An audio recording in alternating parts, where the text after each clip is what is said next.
Polres Ogan Ilir bekerja sama dengan pemerintah Kabupaten Ogan Ilir membagikan makan siang bergizi ke pelajar SD di Kecamatan Sungai Pinang. Kok ada yang pakai peci, ada yang enggak? Ya, belajarnya ya. Kegiatan pembagian makanan bergizi ke pelajar SD ini merupakan bagian dari program nasional yang digagas Presiden Republik Indonesia untuk meningkatkan gizi anak-anak dan membangun generasi sehat serta cerdas. Sedikitnya 2 sekolah yang menjadi lokasi kegiatan ini adalah SD Negeri nomor 05 Tanjung Serian dan SD Negeri nomor 10 Serijabo. Sebanyak 80 paket makan siang dibagikan di SD Negeri nomor 05 Tanjung Serian dan 19 paket di SD Negeri nomor 10 Serijabo. Dengan program ini diharapkan dapat meningkatkan asupan gizi siswa sekaligus membangun kebiasaan hidup sehat sejak dini. Kapolres Ogan Ilir AKBP Bagus Suryo Wibowo mengapresiasi sinergi yang terjalin dalam kegiatan ini.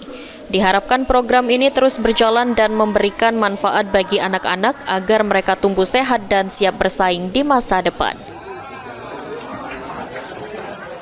Dari pelaksanaan kebijakan dari pemerintah di Probolinggo untuk memberikan makan siang gratis untuk para siswa sekolah.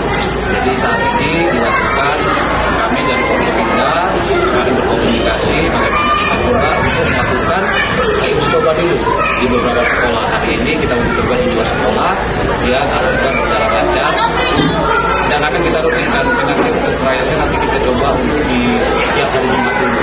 Kemarin juga sudah ada arahan dari Pak Kapolda untuk melakukan kegiatan pemberian makan siang gratis di sekolah-sekolah. Kami coba cari sekolah-sekolah yang memang agak jauh dan memang kondisinya kurang baik. Makanya kita coba harapannya mudah-mudahan nanti kegiatan ini bisa berjalan lancar ke depan sehingga kita bisa membangun SDM pendidikan kita, anak-anak kita bisa menjadi siswa-siswa yang memang benar-benar terdidik sehingga nanti bisa menjadi kandidat.